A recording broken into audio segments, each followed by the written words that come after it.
Okay. So here we are, episode 2 of the Faces in the Crowd, Normal People Doing Extraordinary Things podcast. I'm here with Leilua. She's an assistant coach at LBCC for the softball team. Yep.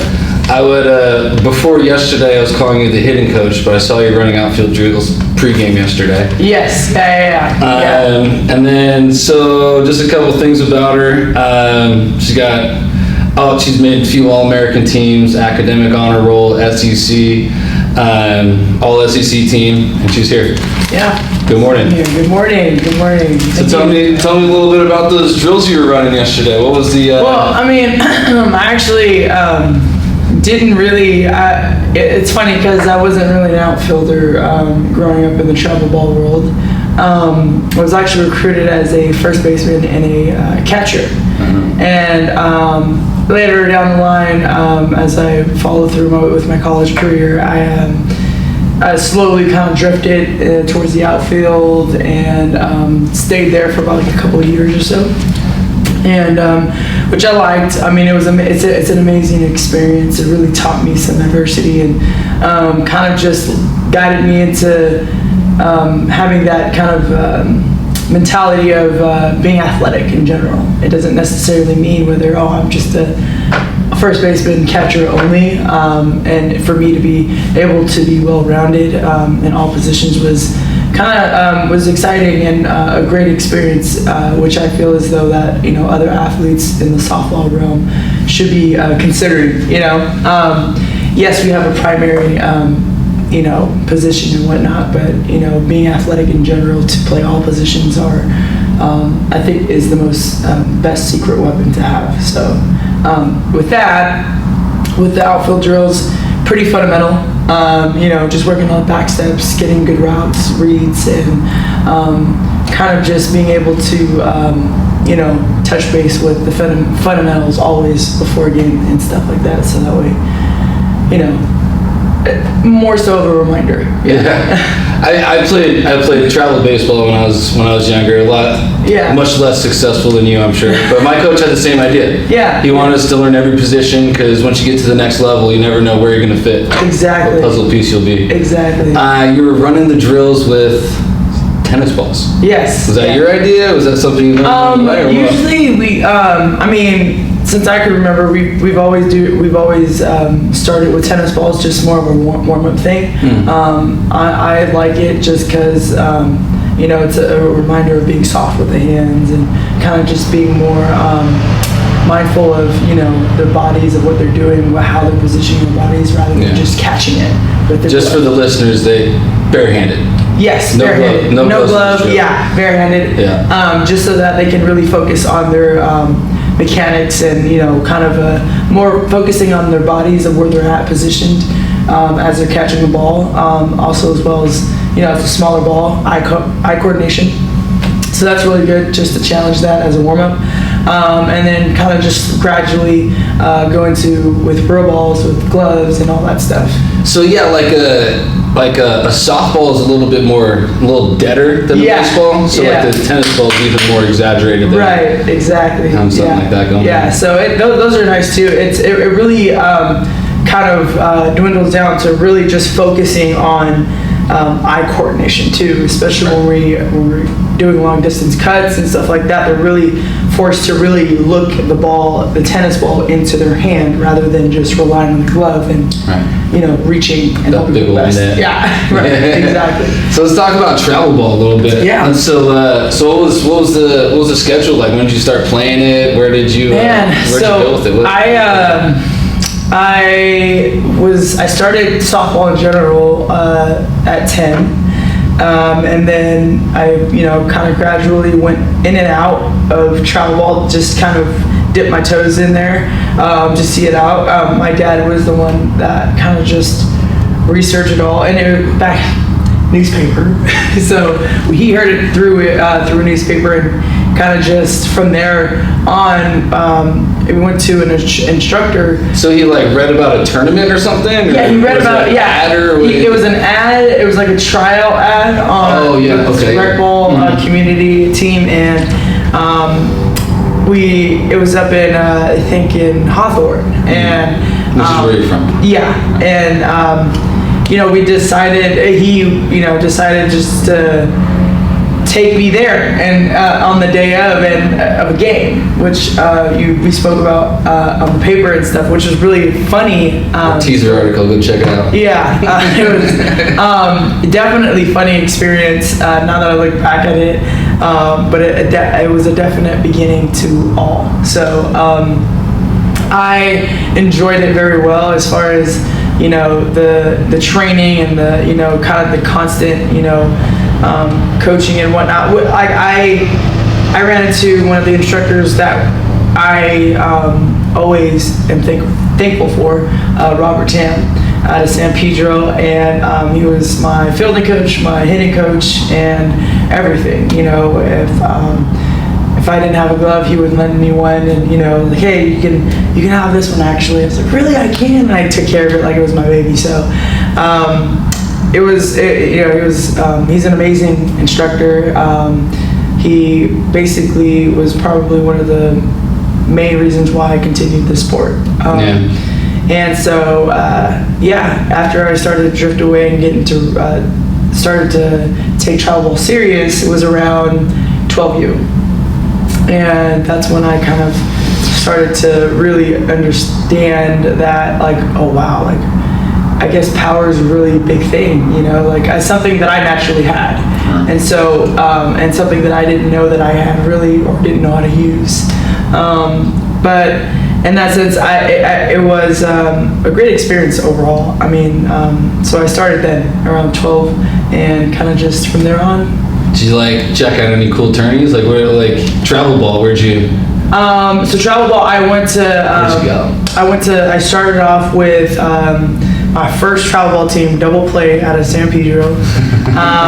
Stayed there for about 2 years or so for more experience, trying to get as many reps as I can, training and all that stuff. And then I decided to okay, cool, let's up it up a little bit. And it was Bat Busters, and which is out of Anaheim, and that was really cool, great experience, talented players out of there, Charleston Allo, Sid, Ashley Diaz, Folio View. Who's Sid? Kamalani Dung, Sydney Romero. So Sid just goes by one name? Yeah, or I mean, Sid is, usually it's Sydney, but I mean, nicknames and whatnot. But we just call her Sid, and so it was Alyssa Palomino, Amanda Lorenz. We definitely had a great team back then. It was under Mike Stith, and it was great times, man. Amazing talent. I was surrounded by nothing but amazing talent then, and later on down the line, my last 2 years before going to college, I decided to go to USA Athletics, which is out of Long Beach, Signal Hill, and stuck it out with them, and it was great. Same thing, surrounded with amazing people, amazing athletes, and amazing coaches under Mike Rogers and Rose Rogers. So, and now that I've gone through the college experience, I always had this passion of teaching and being able to give back and kind of just, I see that in travel ball. It's not very common. You see a lot of girls coming back and giving back to the game and travel ball where it all started. So I decided to just kind of do that and give my help back and kind of just show my love for the game in a different perspective, and I love it. So cool. It's definitely amazing. Yeah, see, it seems like you remember all your coaches. At least the ones worth remembering. Oh yeah, yes. Yeah. No, yeah, it's definitely they're pillars of my life. So do you think about them all the time? Do you talk to any of them still? Or? Oh yeah, Rogers. I mean, him and I coach here at Long Beach City College, and then Rose I see all the time. Sith I see every once in a while in tournaments and and all that stuff in camps and clinics, whatever the case may be. But I run into them every once in a while, catch up with them. It's always nice to see them, familiar faces, and as well as old teammates. The fun part was, especially in college, was, every team we played, I always knew somebody. It's like, oh my God, that's great. It's like, hey, every time if I were playing first base and, somebody come on first or walk at first, I'm like, hey, where are you? It's good. It's like, man, great job. Yeah, good job. Like, great hit, whatever the case was in that situation. And we were just having small talk. I'm like, all right, back in it, so, but yeah, I enjoy small moments like that. It's very authentic, raw, and, fun, and really, it just gives that warm feeling, kind of just being able to see the girls succeed and, be happy with their success and stuff. So yeah. Yeah. So what's something that you learned from your coaches back in the day that you kind of try to teach to the ball players out here at LBCC? It's funny. I guess the biggest thing is not how one says things. It's what that person said, like what they say, basically. As far as, I know we have the stereotype of women being very emotional and stuff like that, and I don't think it's necessarily true. I think it's just depending on that personality. So everybody's got emotions. Right, how much right. We're all human at the end of the day. It's just kind of how much you're taking it with, Or some people, a lot of people are a wreck by themselves. Yeah. And so that's one of the biggest things. I mean, I'm a very emotional athlete, and it took me a while to really mature and to really understand the concept of what that person's saying, not how that person is saying it. If that makes sense. And so, and constructive criticism. Right. And it's not because that person hates you, it's more so that person cares and wants to see you succeed. And so that was one of the biggest things that I had to partake in, and kind of just really, really focus on, hey, take the emotions out and really focus on being an actual player, an athlete, and, taking the criticism and working in it. And that was one of the biggest things as far as being an outcome-based athlete. That's one of the biggest challenges that I've faced, was that it's not always about the result. It's about the process. Mm-hmm. And slowly I started to see, that's where the emotions have to really be separated from kind of just being locked in. And so but so you can kind of repeat bad habits if you this is what I'm doing right, and there's nothing else to it. Yeah, exactly. So I try to really stay away from the terminology insanity, and so and I try to always change things up, just because it's like, maybe we're doing that too much. It's like, taking a test. You don't know the answer to the test. When in doubt, pick C. Or you start to look back at your test. 25%. Yeah, you start to look back at your answers like, that's too many C's. Maybe change it up a bit. It's the same thing. So yeah. But yeah, it's those. I mean, the trick is to not guess. Yeah, exactly. Before the test, you figure out how not to guess. Right. It's a study, right? Yeah. It would be a lot better. But like if your teacher tells you this is not the right way to do math equation, you take that as like a personal thing. You're never gonna get that math problem right. Exactly. Exactly. But no, it's definitely something that I've learned from these coaches, and work ethic especially. And that I learned from my dad. From the get, I definitely appreciate the work ethic he showed me, that I wanted to put that in my craft. And the more I got older, and the more experience I got, and I started to become a huge fan of the process rather than being outcome based. And especially later on in my college career, that's when I started to grind on my own. Okay, cool, yes, we have a day off, but maybe let's go get some extra work, maybe some cardio, maybe just get the blood flowing type deal. And so I saw how important it is to just keep your body healthy and moving, and kind of just keeping that stamina up. We got 60 games in a season, so it's like, gotta be prepared for that. 7 innings is a lot, right? So you never know how long it would go. Double, like games that are tied, international tiebreakers, all that stuff. So it's part of the grind. That extra day of work gives you that extra push in the 6th and 7th. Not only physically, but mentally too. And so that's what I also learned with my coaches in college, is that, the more you push yourself physically, the stronger you are mentally.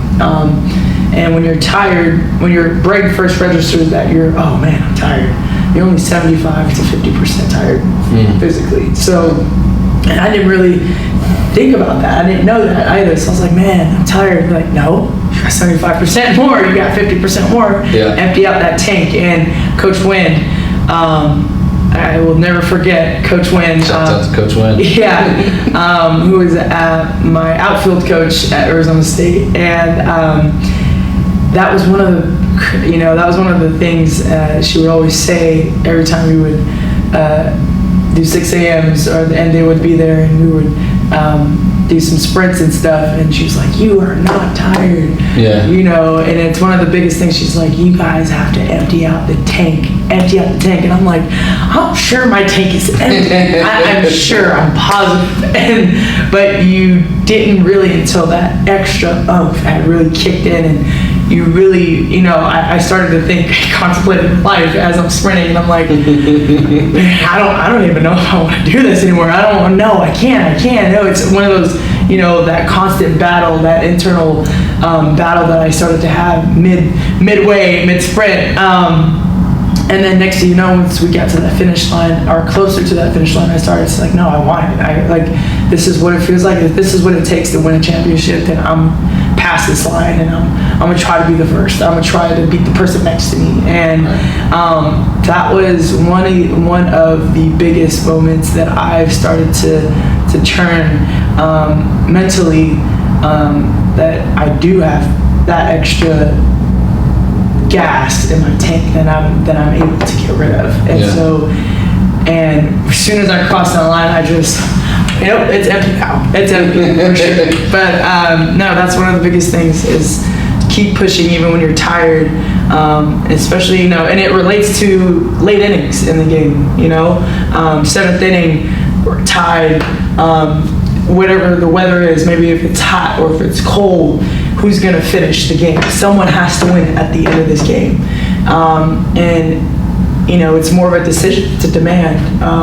Getting up at 6 a.m. is a decision. You can easily say, no, I'm not going to go. You can easily say, no, I want the easy way out. All that stuff. Everything we do in our control is a decision.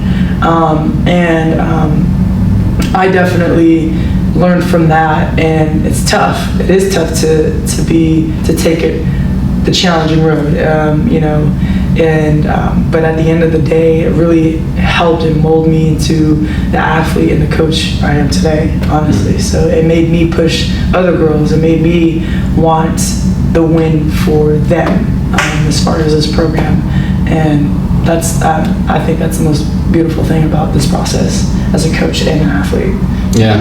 I've heard that emptying the tank in training described as callousing your mind. Callus on your hands. Absolutely. It rips you up, but then eventually you don't need batting gloves. Right. Like exactly.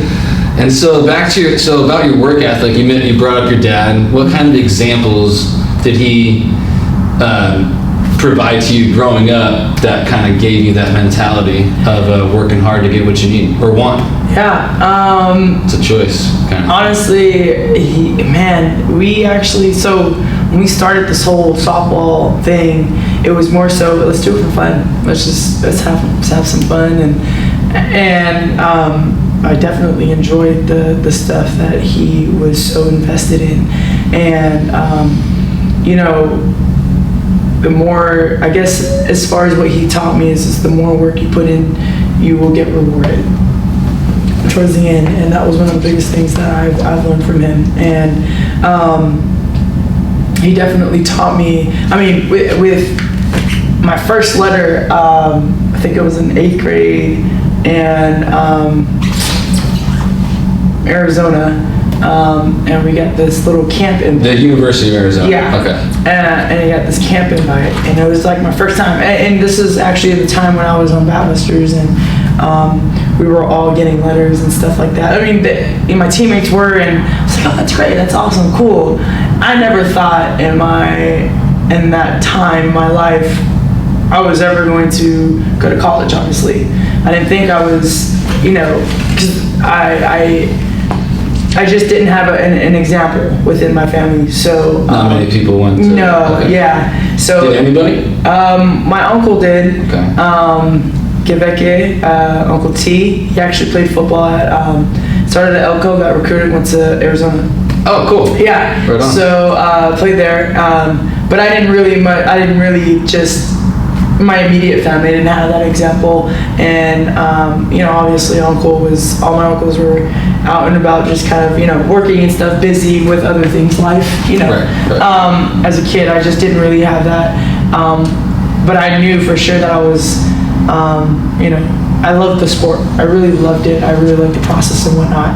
So when I got my first letter, I was like, whoa, this is cool, this is nice, and from there on, that's when everything kind of churned, and my dad was like, all right, now we're invested. It's real now. Yeah, it's real. You can actually go to college. Because maybe even before then, he didn't even. Yeah, we were just kind of okay. Yeah, this is a nice sport to have and kind of just play in. But at the end of the day, when I got my letter, it was just like, oh wow, Dad, this is cool. I might go to college. This is awesome. And he was like, yeah.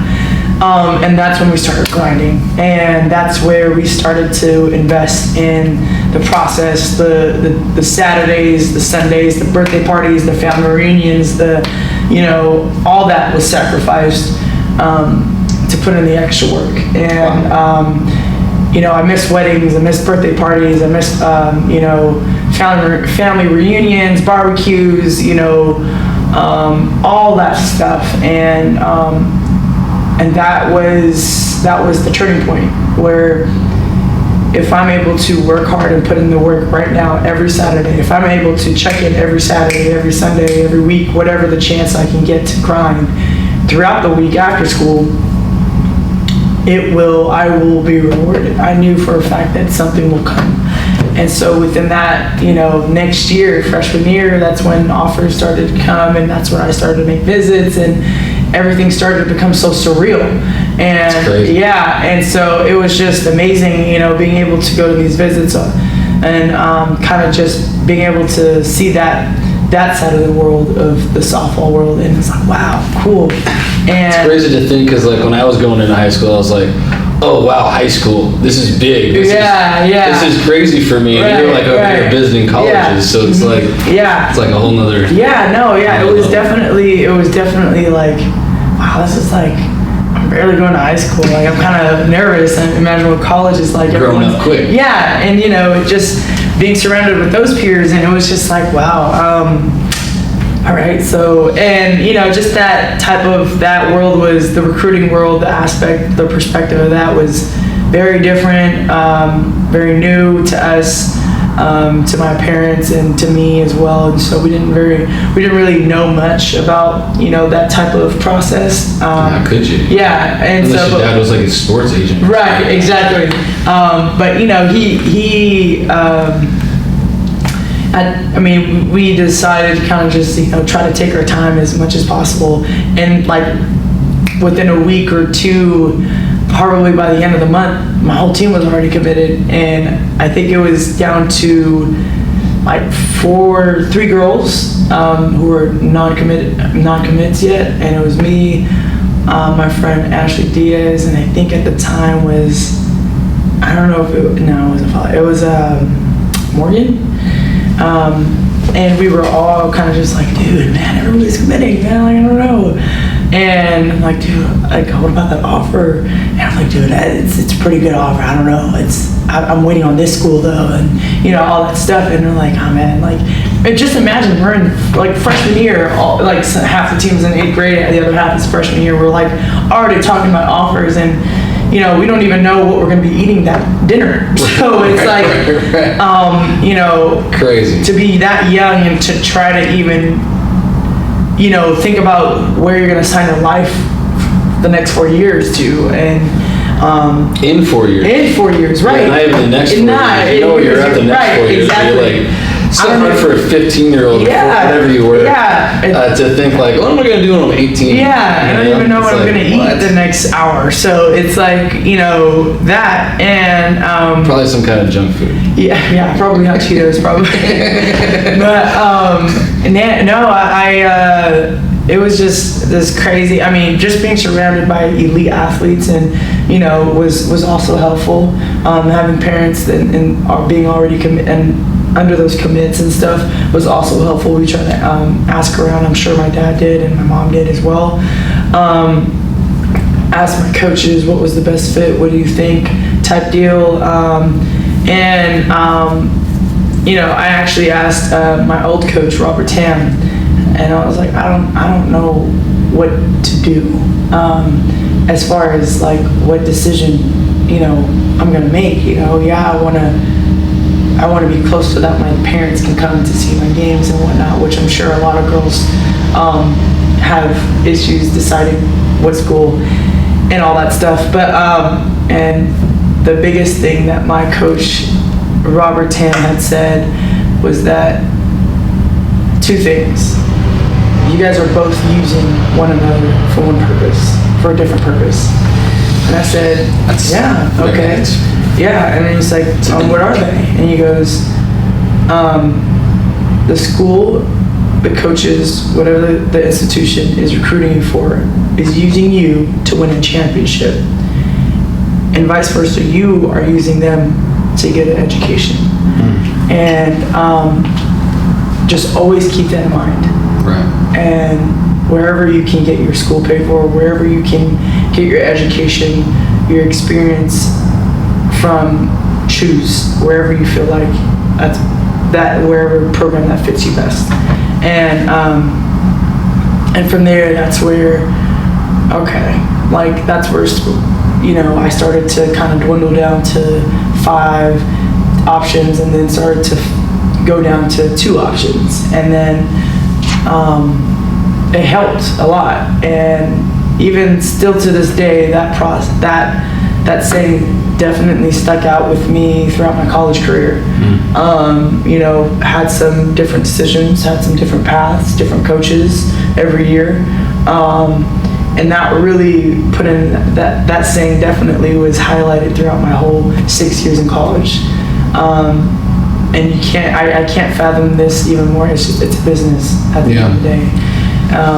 Yes, there's salesmen, there's saleswomen. That's their job as coaches. I think the most important thing that I've learned from my recruiting process is that to always ask the hard questions. To be very just up forward, blunt, and just ask, what is it, black or white type of deal. And so I think that's one of the biggest things where it's not a place to be polite. Yeah, pretty much, because it's your life. You know what I mean? It's the next 4 years. Polite to a certain degree. Exactly. Absolutely. You don't want to be afraid. Yeah. We both have interests. You know what I mean? So at the end of the day, what is it that you can offer me and I can give you type deal. And so where can we meet in the middle? And that's one of the biggest things that I love doing. And as far as asking the players questions, because they're always going to tell you the truth at some point in your visit. And so let's talk about the visits. Walk me through what happens when you're a freshman, or even did you go freshman through senior year? You're visiting colleges? No, actually, it was I committed by my freshman year. Okay, so when you're a freshman and you show up to Washington, let's just say what was the trip to Washington like? It was great. It was beautiful. It was glorious. Honestly, taking you around. Yeah, it was amazing. Actually, my first visit was Washington, and made the trip there. We did the official visit. We actually did a camp there while we were there. With a couple of my class basically, that was getting recruited. I was able to do a scrimmage, play a scrimmage with them, and go through our visits together, and that was fun. I wasn't taking that visit alone, which was cool. I got to experience it with my class, right. And your parents were with you the whole time, or yeah. We actually at some point we actually kind of just went with the players, and got to just tour. It was just a tour around, which was really cool, really nice. And then we toured around the whole campus with the coaches and my parents, which was beautiful. And it was a beautiful campus. And so what's it like? What's so beautiful about it? What I loved was the Harry Potter lunch area. Oh, they have like amazing. It looked like the Harry Potter scenery, and the way the buildings were built, definitely Harry Potter vibes, and that's what I loved. And it was amazing. They have this, and then they have this in the middle of the campus where these like trees bloom different colors and different seasons and stuff like that. Beautiful. Anybody who goes there, who's been there, is a beautiful campus. Of course, they got you over there in fall. Oh yeah, so you could see them. Yeah. No, they did. Don't want to see any bare trees. Yeah, no, they absolutely did. And so that's cool. It was beautiful. It was perfect timing, and their stadium was right next to the football stadium, so we were able to see that. I got to meet Coach Stark at the time when he was the football coach there. I got to meet all the other coaches and athletes and stuff like that, football, basketball, obviously softball, and that was really nice to be able to be in the study hall area too. We got to see that, and the recreational centers, and then at the time, that's when they were still building the trains from the airport straight to campus. Which is really cool. That's convenient. Very convenient, and they're still building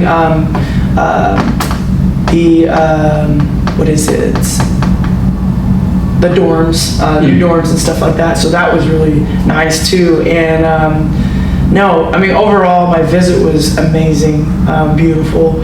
And then we got to do this little, I think what was also cool is we got to do this little photo shoot. Now that's very common in recruiting now. This photo shoot, we got to dress up in the number that I wanted to pick, and or that I got to pick, and dressed in a full uni, did a whole nice, cool photo shoot, and what it was like, to be a Husky, and it was all that stuff. And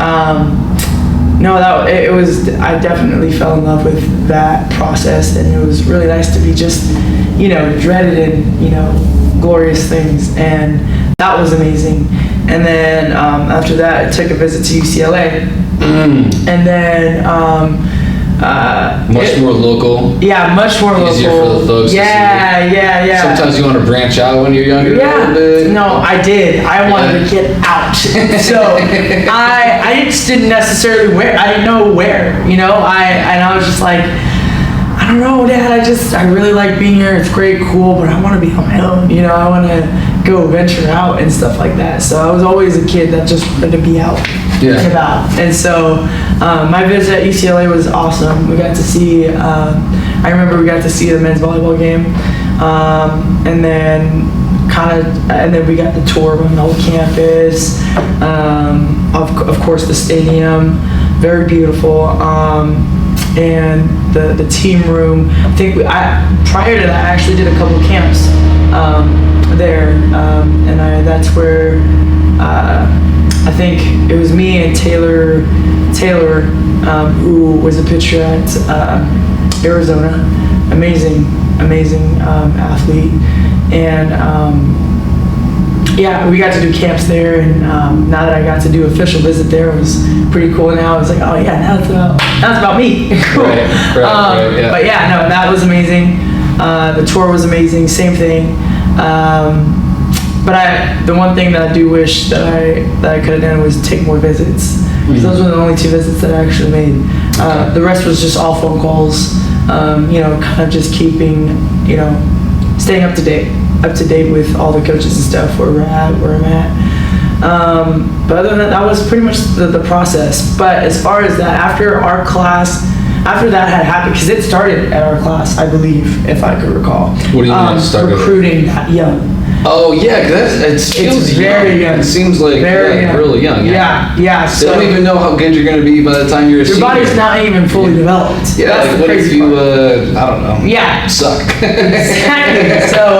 So that was you peaked when you're 15 years old. That's a possibility. Exactly. And so that was one of the craziest things about, now that I look back, it's like, man, like when I was in college, And I heard that NCAA had passed a new rule that colleges are now not supposed to be touching anybody or seeing anybody, talking to anybody at all until I think junior year in their high school, which is great, amazing. Yeah. Now they're actually, semi-developed. Now, did you get any like McDonald's bags with a McDouble and like a wad? No. That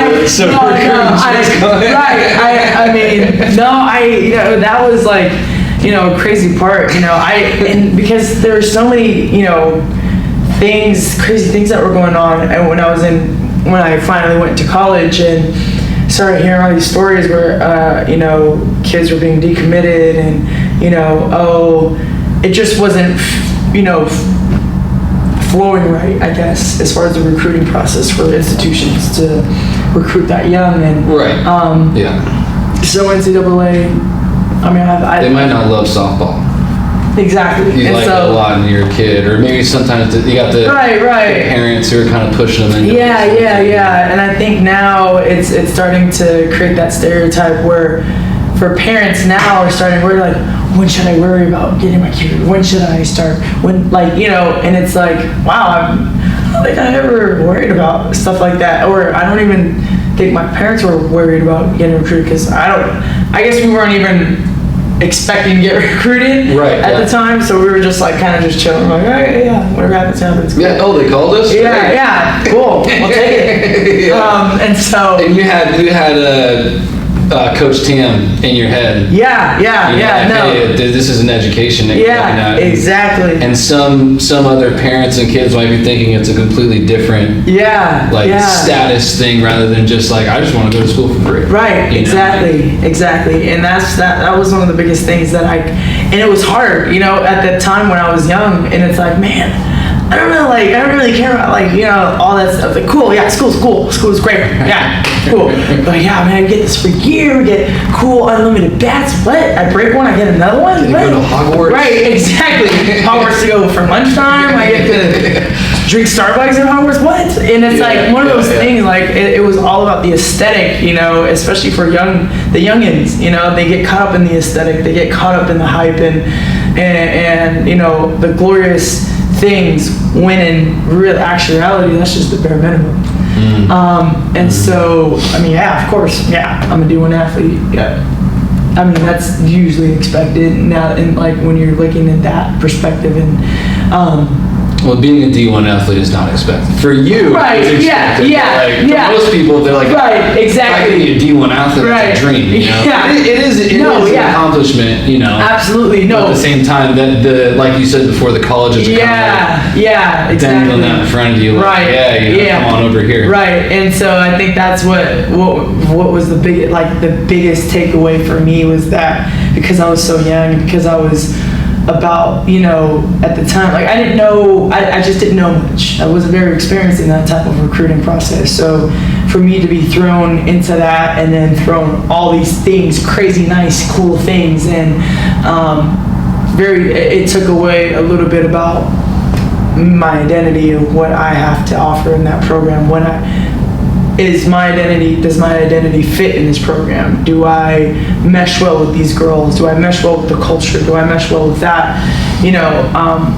I kind of drifted away from that, and that's where I think that's one of the biggest things that I wish I could have really focused more on, and it could have made probably a different decision in an institution. It could have been who knows? But at the same time, if I was ever asked, would I change anything? Absolutely not. I wouldn't change anything. Just because it's rare for a player out of college to say, I've experienced both parallel competitive conference. I've experienced 5 different head coaches in my 6 years in college. I've, lost a family member within that process. I've, experienced a lot in different programs and different cultures, and the adaptation of each atmosphere and each, institution allowed me to, was asking me for a new person, if that makes sense. Every new level is asking for a new me, as far as kind of just maturing. Okay. Yeah. Okay. If that makes sense. And that was one of the biggest things for me, was to really, really stick to my foundation and not lose who I was or am as a person. And that was, I loved it though. I didn't really, I don't regret anything. That process really shaped me and molded me to the person I am today, to an athlete I am today. And it's authentic to my story. Not many athletes encounter that experience. And now as a translating that into a coach's perspective, I'm able to empathize to different athletes who are going through that experience. And that is the biggest key I feel as though that I have with a lot of athletes, with me related to these athletes. I get it. I was a bench player. No, I get it. I with athletes, I get it. I know we're throwing you out there. It is what it is. But if you are given an opportunity, try to execute it. If not, cool. Find the next opportunity. Right. Yes, it's a game of failure, but also think of it as a game of opportunity.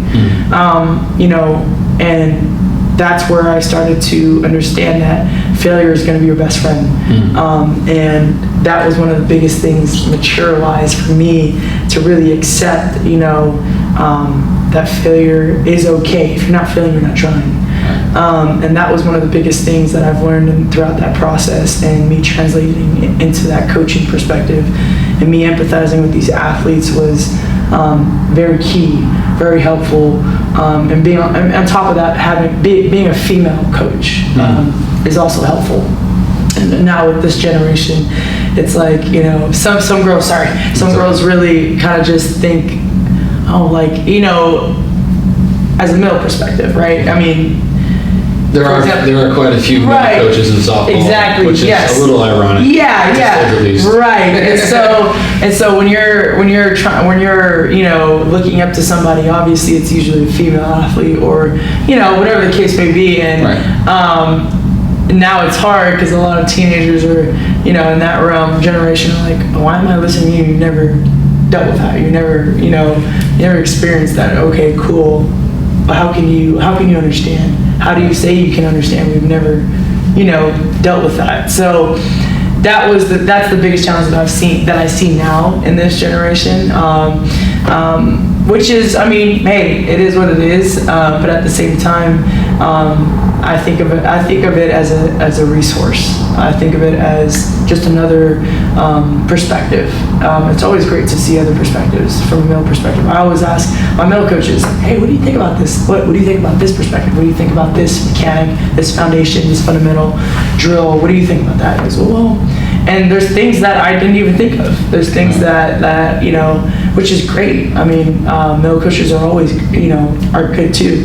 I also think that empathy-wise, female coaches are more adamant about that. So, and I'm also all about, helping females in general, female athletes in general. If, for example, if we're in a game, I'm coaching first base, and I just can't help but have the urge to maybe help the first baseman, their first baseman, hey, maybe try doing this. And it's a lot helpful. It's a lot quicker. And I'll do that every once in a while, and I'll get a text message, hey, thank you. So from another coach, I'm like, hey, thank you so much for helping her out. They really look up to you. It's like, no, of course. At the end of the day, we're all growing. We all should be able to support one another. At the end of the day, it's a female sport in this world. And, and I want to be able to, yes, I'm competitive at the end of the day, but I'm going to help you out as much as I can, And if the resource is there, I'm going to give it. And I think that's one of the biggest things that I love doing, especially coming to JUCO. And this type of level is very humbling. And I absolutely I fell in love with this process and this level of coaching. You get to see a lot of different, cultures and whatnot. And you can take some and you can say, okay, I agree to disagree with whatever they're teaching, whatever the case is. But at the end of the day, I love this process. I love this atmosphere. I love the culture of, this level. So, no, yeah, if that answers your question. I don't remember what it was. Yeah. But I can relate to what you're saying, like bringing up my novice travel ball. I would play travel ball for like 6 or 7 years, but the person who started my travel ball team is a woman. Okay. She was the only woman coach, but we had a few dudes and stuff. But I completely understand what you're saying in the sense of like, you can learn something from everybody, and everybody brings in different perspectives. Right. And it is difficult, kind of like when somebody is so locked in and saying like, oh, you're not experiencing the world I experience. Right. So how could I learn anything from you? But it's actually the opposite. Right. You can learn so much more from people that see the world differently. Exactly. And you should. Yeah. No, I completely agree with that. I mean, but of course, it's easier to vibe. With people that you. Right. No, it was funny. I'm a huge fan of like male coaches and female coaches as well. And what's cool is like with female coaches, yes, you can relate more on and off the field as well. A little bit easier to talk to. Yeah. But no, I love my male coaches just as much as I love my female coaches. Right. Honestly, most of them are dads anyways. Yeah. So they offer the same perspective, honestly, in different ways. Yeah. It's just different lingos. That's it. Mm-hmm. And my first coach, Robert Tam, male coach. Those are the biggest pillars of my life that I definitely look up to. My dad, he wasn't my coach, he's my dad, yes, cool, but at the same time I still look up to him because of his work ethic, because of his tenacity of his craft, and how he's so adamant about his own craft, about him representing him and his name, and whatever the case was, if his name is on this, then I want to see nothing but good things. And it's the same goes for me in in the coaching realm. Like and that's one of the biggest things that from an athlete to a coach was, now that I'm thinking in a different perspective, okay, that's my craft. Like for example, a student, right? If like, okay, I want to be able to help this student as much as possible, as much as I can, and because if I do well and she does well, then that means I'm doing well. Exactly. So that's my craft, That's what I fell in love with, and that sometimes I didn't sleep well at night because I'm like worried about, okay, this, that, this and that, because my name is on it. I want it to represent me well, that's one of the biggest things that I fell in love with in coaching, was being able to see these youngins' success and accomplish things that they didn't think they were going to succeed in. And so that's their payback to me. That's their pay to me, was that. Like, I'll take that, man. That's amazing. This is why. And that's just a reminder to me too. Yep. That's my good. Challenge them to be better. Yeah. And that's like, I'll give someone a challenge, like, hey, I'll give you a challenge. If you want to hit like whatever the case is, a home run, whatever. Yeah. Home runs every weekend. I want you to do 20 push-ups a day. If you can get to 50 a day by the time you get to, as a freshman in college, and you get to 50, then you've accomplished what you accomplished. If not, you can challenge more, 100 a day, maybe. Who knows? Maybe you can hit it 200 feet, maybe 250, maybe longer, further, whatever the case is. Challenge yourself. But that's one of the things that I love doing with my kids, is challenge them, give them homework, and kind of back up with them the next following week. Yeah, so you can tell they've improved a lot. There was a real emotional win last Thursday, and the vibe after the game was like, it was just total growth. Right. It was really trippy seeing how, like, just the post game interviews, the reaction after that home run. Yeah. It was so raw. It was just, you could feel it. Even in the stands, but like, it was crazy. Yeah. No, I loved every bit of it. I mean, it was a familiar moment too, because it was, the athlete that one of our players that hit it was, she's Gladys Garcia, tearing up the game right now. Yeah, shouts out to you, sister girl. Definitely, By the way, shouts out to Lisa Beato, I should say. That was my coach back in travel ball. Oh, wow. Hey. She listens to it. Yeah, that's awesome. Out there. Cool. Well, great. I mean, no, Gladys, I mean, she's one of the hardest working players on the team, and she's committed on and off the field. Yeah. She's always checking up on me. Hey, coach, how you doing? I'm doing well. What's going on? She's, no, just checking. I was like, I appreciate it. Thank you. You know, and with all the things that she's going through, and you know, overcoming with, and you know, at home and stuff like that, and her being able to do that in that moment was just. It's a no doubter that you're rewarded that because of the hard work you put in, of the commitment you've put in this program, and the trust you built within us coaching staff, and no doubter over the fence. Yeah, I mean, I was just like, I didn't even look. I was just like, gone. Bat flip. I was like, pull the bat. No bat flip though. Huh? Right, no, but man, that's just so getting used to. LBCC bat flip. Right. Oh man, I really want that to happen. Or what? Man, I just honestly, I think it's just the shock of them. Oh, that's over the fence. I'm like, yeah, it's over the fence. The launch angle is crazy. You know what I mean? Like you hit the windpipe, it's taking it. And so I think it's just more so just like to her it was like a shock, like, oh wow, I hit it, cool, great. I said, yeah, that's over.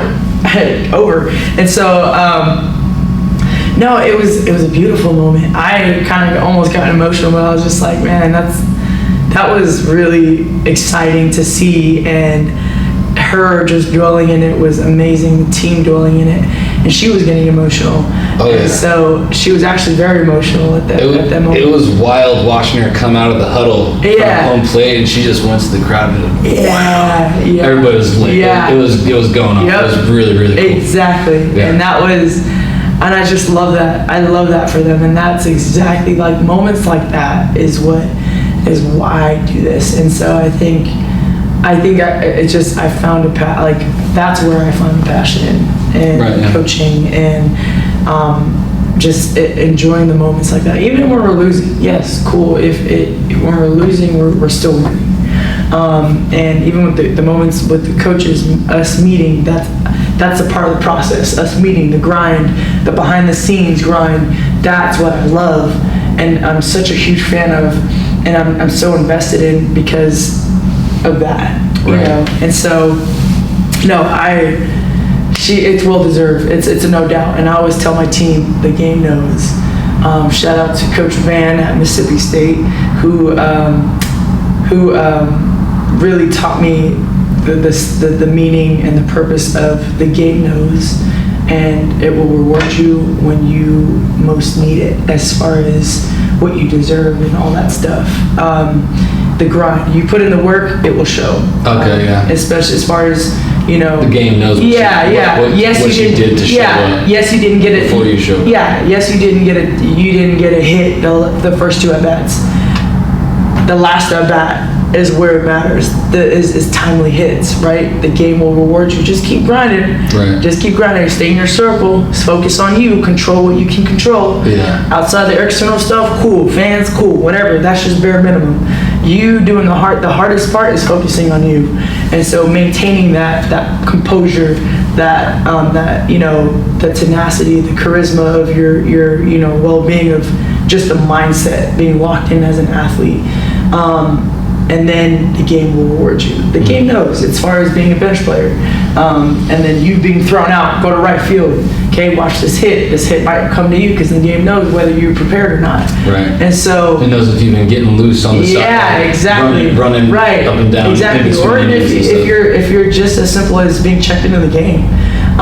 If you know what the situation is, you know how crucial the moment is, you know how crucial that out is. And so. And you would probably, if you come to a game, you always hear me in the last out, 7th inning, who wants it? Ask for it. I always tell my defense, like, hey, ask for it. Know that it's coming to you. Know what you're going to do with the next play. Ask for the ball, because the game will test you. Right. And so it's an unexpected game. You never know. And so that's one of the biggest things that I always preach to my girls. Shout out to Van. But now, Don't shrink in that moment. Yeah, don't shrink in that moment. Be like Mario once he gets a mushroom, you know? Yeah, live in it, man. And I think that's what we get carried away. It's like we want the moment so bad, and then when the moment comes, we like crumble sometimes. Sometimes we crumble. Pressure is a privilege. Shout out to Coach Gunner. Pressure is a privilege. Where's he from? Here. Oh yeah. Okay. He's always Probably said that. No, you're good. I mean, Gunner. He says a lot of great things, and you know, some things may not click at the moment, but now it makes sense. Yeah. As far as that, and so that, I mean, things like that is like, that's the beauty of the game, is just being able to understand the game, understand, you know, the situation, there's sometimes, you know, if you're able to have a process of elimination, the game will become easier to you. And that's where I began to fall in love with the game. It's like playing checkers, not chess. You know what I mean? It's like, yeah, what's your next move? Chess, not checkers. Yeah, chess, not checkers. Yeah, I get what you're saying. Yeah. Wow. Rewind that. We're going to edit that out, right? No, we'll leave it. No. But yeah, no, no, it was, I mean, that's one of the biggest things that I fell in love with is that, and the challenge, because it's never the same game. Everything's always different, right? You know, because of the different perspectives we put into. But yeah, that's pretty. Yeah, I love it. Yeah, that's good. All right, so let's go back to let's get a little, just because I really kind of want to check this out, because I'm not really sure how it happened. Yeah. You didn't go to UCLA or Washington. Sorry, rewind. We got deep into it, but like, yeah. So why'd you go to ASU? So I was committed to Washington my freshman year, say freshman year, and then all the way up until my senior year, I pretty much, that's where I got the call from Coach Tar, and I kind of just like a couple minute phone call, kind of just discussed some things about, you know, some things may not fit, and you know, kind of just hoping, it was just more so, hey, hope to see you on the ball field, good luck, and sorry about this, announcement to you. It's just not gonna work out, but good luck. Hope to see you on the ball field, and that's it. If you need anything, just let me know. I'm like, okay. And you start from square one. And so Failure. number one biggest failure I felt is I cried for like 3 to 5 hours, and it was just like, I thought my world was just like, that's it. I'm gonna go work out LAX. I'm gonna go get a 9-to-5 job. I think this is it. All these emotions, all the committed things that I've invested in throughout those years of travel ball, and you know, Saturdays and Sundays, and I started to think about, you know, my parents, what they've invested in me, and you know, things that I've sacrificed as far as birthdays, weddings, reunions, barbecues, all that stuff. And that's where I started to circle back, and I decided to not give up. I decided and demanded that this is not it. This is not, I'm not gonna go down like that, ever. And so,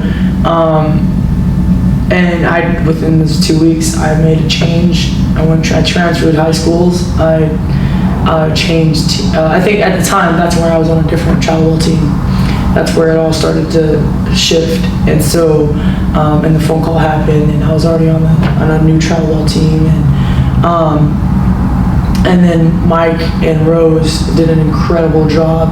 Within 2 weeks, I was flustered with more offers. And that's when Arizona State came. Were those your two coaches for the new travel ball team? Yeah, okay. Yeah, Mike and Rose. And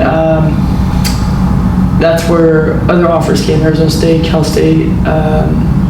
I think it was Cal State. No, I think all I remember was just Arizona State having an offer. Right. There was other offers going on, but I said I really highly took into consideration Arizona State because of the conference that we're in, Pac-12, same conference as Washington. I was like, oh, surely I'll run into them in the conference. And it was always, I'm not gonna lie, it was an emotional game every time I faced Washington. But at the same time, I took it as, hey, it is what it is. If it wasn't meant to be, it wasn't meant to be. And I just had to kind of just deal with that and focus on me. And so in that process, so then within those 2 weeks, I was already, Arizona State was interested, took the visit. It was me and my dad, and it was really hot. I bet. And my dad was not a huge fan of the heat. And he was just like, man, it's like, okay, I remember Coach Nicholson at the time, he was the coach there, and he was like, yeah, we're gonna go take a visit, we're gonna go tour around, and that was I was taking the visit with that class, my freshman class, or incoming college freshman, not like the last yeah. Right. And so we took the visit, and everybody was walking, and my dad was like, are we gonna walk? He was like, sweat wrapped. Yeah, like, oh my God. He was just like, we're gonna walk. And I said, yeah, Dad. And he was like, tell him, I'm just gonna stay here. And I was just like, Dad, you have to come. And you gotta see. And he was like, no, man, tell him I got a bad knee. And I was like, he did, but it wasn't that bad. He was just like, no, tell him I got a bad knee. Yeah, you and him both knew it wasn't the knee. Yeah. And I was like, damn. And he was like, come on, just take pictures and just show me later. And I was like, right, whatever. And the coach knew, and he was like, Seal, come on, I got a cart for us. And he was like, oh yeah, I knew that. I had to go use the bathroom. I was like, yeah. So then we get in the cart while everyone else is walking. That's great. And then the parents were giving my dad crap about, like, hey, how are you gonna see? He goes, oh, my leg. It was just funny, like things, if you knew my dad, that's just something he would just do. And so we took the visit. It was amazing. We fell in love with it. I love the athletes there. At the time, I didn't know anybody there, so I was just like, hey, because usually when you're getting recruited throughout the process, you usually get connected with your class, and you have a group message going and all that stuff. And at that time, I didn't know anybody, so I was just like, hey, I'm last minute here, commit, hopefully. But overall, I loved it, and they offered me there, and I took I said I wanted to wait. And the next day, I called them, made a decision, committed, and boom, signed the NLI right there and then. So that way, it's a done deal. Nice. And from there on, everything was. You hadn't even made the trip back to SoCal. Yeah, we actually made the trip back, and then we had the offer there. It was set, and we were just ready to commit, and we were just basically waiting for the next rounds for the last signees for NLIs. So I believe there's two. What does NLI stand for? Something of intent. National Letter of Intent. Okay. I think. Okay. Yeah. That sounds right. Yeah. I'm sure. Right. And right. I know letter of intent. Yeah, letter of intent. That's all. Oh, right. That's like something I've heard Right. before. It's been so long. But yeah, that was pretty much it. I mean, I signed the next. I waited till the next round of signees and signed there. Did it. Had a little, ceremony there. It was really nice on deck, and sitting with the rest of my teammates on the travel ball team at the time. It was a very exciting moment and emotional moment. And my dad was like, yes, we did it. We were like, yeah, we did it. So, all right. So, I mean, that was, the rest is history. Yeah. Yeah. Cool. Yeah. And then the Mississippi State. Yeah. So yeah. Career over there. Yeah. I mean, Arizona State was banners on the streets and stuff. Yeah. Yeah. Pretty much. I mean, posters everywhere. Yeah. Pretty much. It's like, hey, are you that girl that hits all the home runs? And it was like, oh yeah. I mean, yeah. Because it was funny. my homegirl Sarai and Chloe, we were like, I think, the only poly girls on the softball team in the town, I believe. I mean, I'm sure there's other Polynesian people there we just haven't run into yet. But I'm sure we were there, and it was... And it's Starkville, Mississippi. Starkville, Mississippi. So maybe not. Maybe not, honestly. I don't think that now that, you know, we ran into a couple people, students there, here and there, but right. It was cool. We got to rekindle there, and it was an amazing experience there. And being able to play the sport that you love, being in the atmosphere that you love, and then on top of that, having sisters there was awesome. You know, I mean, I consider them my sisters. I mean, we're also related, but you were also related. Yeah, I mean, we were like literally. Yeah, but okay. Like down the line. So, like, I remember my parents having conversations. Well, I knew that Chloe and I were related through marriage. And then Sarai and I can't remember. I don't know. Honestly, it's who you know from, like, well, my uncles and aunts and uncles will probably figure that out. But I'm sure we are related. But if anything, I treat them like my sisters, like my own. So that was really beautiful. And you know, at the time where I was at in my life, after losing my dad, they came into my life in such a perfect timing. The program was perfect timing. You know, I had amazing coaching staff. You know, T-Brat, Coach T-Brat, Coach Van, Ricketts, and then our trainers, Macy, and all that stuff. Amazing atmosphere. I loved every bit of it. Amazing experience. Crazy. I love the SEC. A different animal. Yeah. And it's the pro sports down there. Yeah, man. It was like, you know, that's all they live. It's nothing but sports. Like, as soon as game day starts, you see all these banners. Like, even in midweek, Wednesday it starts. Banners are up. You know, basketball game at this time, baseball game plays at this time, softball game this time, and it's like a crazy and amazing feeling to be able to come on campus and see that, and to be loved, and to, you know, be acknowledged. It's amazing. I'm like, man, like, just imagine being able to just do this as a living is pretty incredible.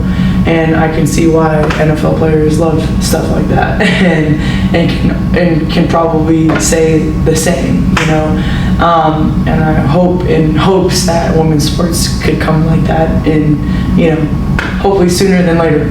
But yeah, no, it was an amazing experience at State, and I don't regret nothing at all. And I met amazing people there. Still, Kat, you know, all the old teammates still rekindled, and we always text each other, hey man, the photos that pop up in your memories, like, dude, remember this time? Like, yeah, man, that was crazy. Like, you know, moments like that. And, you know, every time you know, when we're watching games, softball games now with our teams now, and, you know, we send each other videos like, dude, you see that play? Like, yeah, it was crazy. So, yeah, I just posted it. I just reposted it. Yeah, it was awesome. But, you know, stuff like that, it's amazing. I love it. Yeah, hey, maybe some pro softball will be on the yes. docket later. I'm hoping, man. I'm hoping. Less people, the less people watch baseball, maybe the more people. I know, right? Softball. I mean, hey, softball's exciting. I say that. Softball's faster pace, you know. Yeah. Less strikeouts. Right. More bunts. Right. Exactly. More timing. Game's over in a couple hours. Exactly. You still got the rest of the day, you know. But no, I mean, it's I'm hoping, man. I'm hoping that I go pro this summer. If not, maybe next summer. But yeah, no, I definitely hope that pro softball can be highlighted and become like the WBA, NBA, and, you know, kind of just be a regular thing. We can hopefully all come together in pro softball and just make one conference. Yeah. Make one big league, and They have a spring football league. I mean, come on. right, exactly. And so I think it's just everybody's trying to get a piece of the pie, Right. and rather than just kind of working together. Again, it just goes back to just being supportive of one another, especially in this world. This world is still trying to accept women's sports, so it's hard, it's difficult, yes, but at the same time we have to be able to work together, and we're stronger together rather than being individualized and stuff. And I think it also just carries away. It gets carried away with social media. In what way? Yeah, I think social media tends to have characteristics upon different people who don't necessarily portray that type of characteristic, if it makes sense. Social media likes to, hey, that person just, you know what I mean? It's like they like to emphasize certain things and they don't like to tell the rest of the story. Right. You know what I mean? Right. So shock factor. Yeah. And I think, I also think that it's just all about. So I avoid it. Yeah, man. I'm only doing it if for I'm able to just cancel Twitter, Snapchat, and Instagram, it just keeps TikTok for entertainment, then I'll be fine. I'll be the happiest person. I am, but It's like crazy. Just listed off 3 things that just completely eat up your time. Yeah, it'll be great just to, have social media as just like a comic relief in your life. You know what I mean? Rather than. Or like how the former excuse for social media. The reason was you stay in touch with people you don't really see. Exactly. Now it's just like Facebook. It's a whole other beast now. Right, exactly. So it's no longer just staying in touch. It's all about how you direct it. You know what I mean? Yeah. And I think of it as just a business. Honestly, for social media, I try to keep social media as a business thing. Now that I'm in more professional. Position. And so, and I still want to be able to show my authentic self. I still want to be able to show, characters of me being me. Yes, we're all human at the end of the day. Yes, we make bad decisions. Yes, we make good decisions. But at the end of the day, it's called growth. You know what I mean? So, like you said, failure could potentially lead to greatness. Yeah, unless exactly. your failure. If you're not failing, you're not socially. trying. That's the prime example. If you're not failing, you're not trying. Right. And so, and it's the same thing. Social media. If you don't have haters, you're not doing anything right. There you go. You know what I mean? There you go. And that falls into bat flip. Right. Like the whole thing, man. When I started bat flipping, I always wanted to challenge the fine lines of softball, and I think a lot of coaches, the older ones, are more traditional, and they tend to, respect the game. Right. Yeah, we're respecting the game. Right. Well, it's the same thing with baseball. Yeah. You can have this guy disrespectfully bat flip, and yet he gets praised. Right. What about? It's kind of odd too. Like you think about the Sammy Sosa days. Like he's skipping out of the box and nobody dosed him up. Exactly. They're like, oh, we love it. We love that. That's Griffey, great. Bonds, Exactly. They all so pimped it. Right. And so why can't that be the same for women?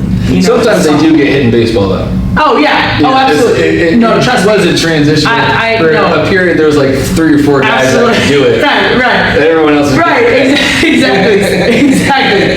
So, and that's what. I'm sure part of it was. Barry Bonds. Right. Exactly. No, don't get me wrong. I'm sure other people, within the baseball realm that I don't probably know of, that get paid, that get, the some don't get praised, some get the other half of the social media, the bad trolls, all that stuff. And I think it's just more so, and I thought of it in that season, I was just like, when I came back after taking a year off, redshirting and all that stuff, and translating into that year, I was like, I want to do something different. I wanted to have fun and show my passion in a different way.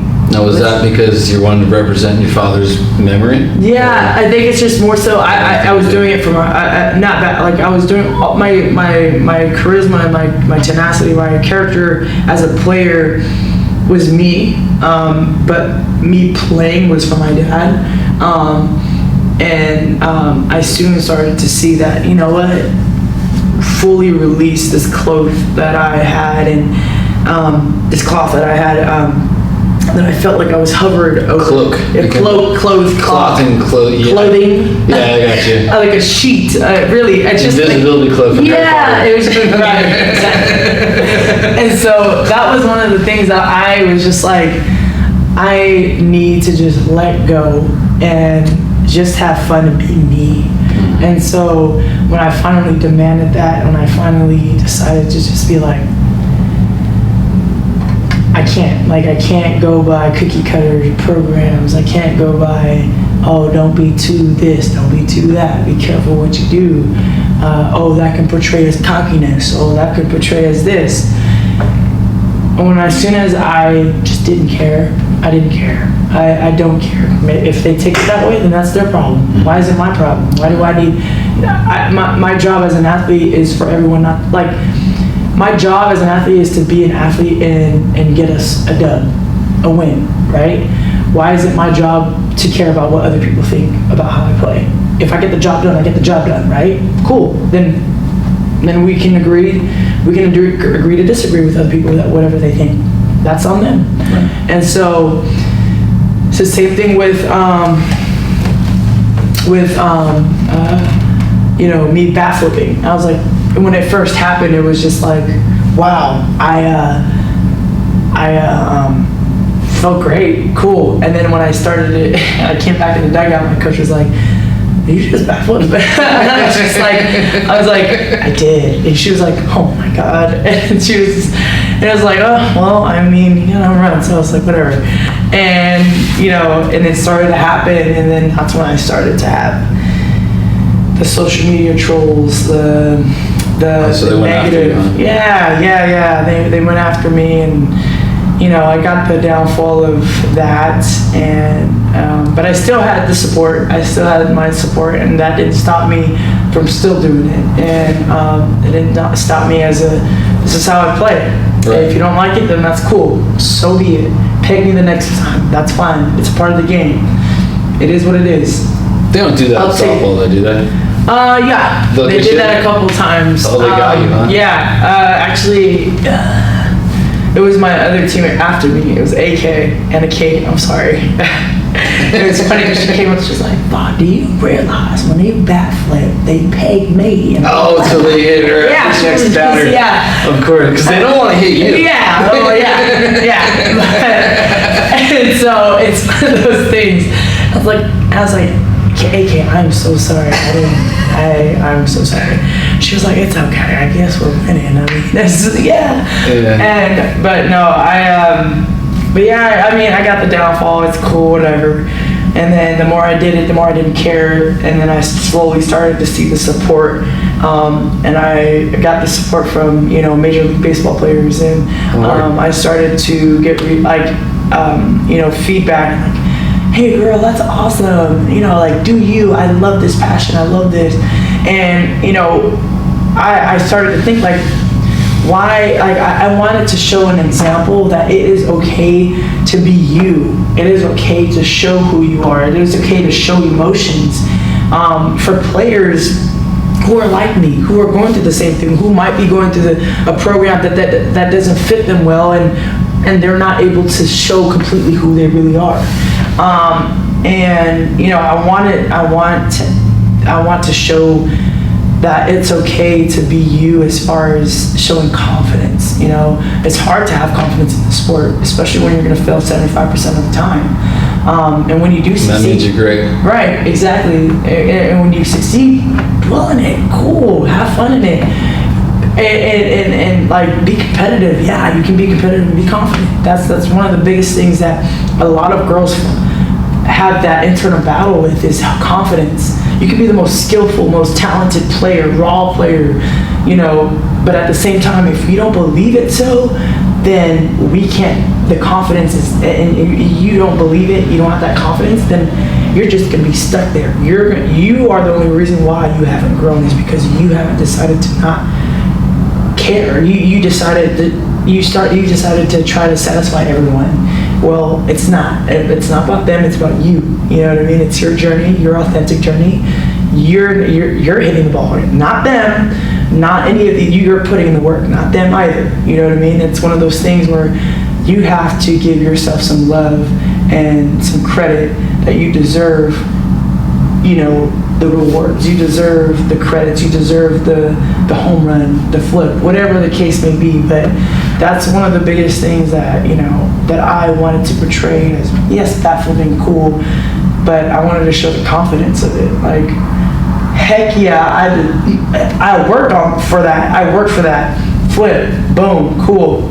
I come home and I'm like, that's it. That's me right there. You know what I mean? That's like one of those things, like, I can do it. You know what I mean? And so, you know, men can do it, I can do it. I want to, I love challenging the fine lines of women's sports. I love challenging the stereotypes of women's sports, especially softball. When there shouldn't be. Yeah, you can have confidence, you can have flips, and you can still respect one another. You know what I mean? Mm-hmm. It's part of the game. It is what it is. If you don't like it, then cool, that's your issue. Deal with it. You know what I mean? And why should I feel bad because of my success? You know what I mean? And so that's one of the things. I think a lot of players get too privileged and too caught up in respect the game, do you know what I mean? Like, oh, yeah, you can do it in many different ways. Just know you gotta love yourself more than that, you know what I mean? I think people get carried away with that too much, but yeah. Cool. Yeah. I think that's a good way to wrap it up. All right. Good point to end on. Yeah, awesome. Thanks for coming by, Fab. Of course, thank you for having me. That was great. I know you've been here for over an hour. No, you're good. I was just about to start some Zoom call in 11. So. Perfect. What time is it? 10:55. Hey, look at that. Yeah. All right. Thank you. Faces in the crowd. All right. Sounds good. Right on.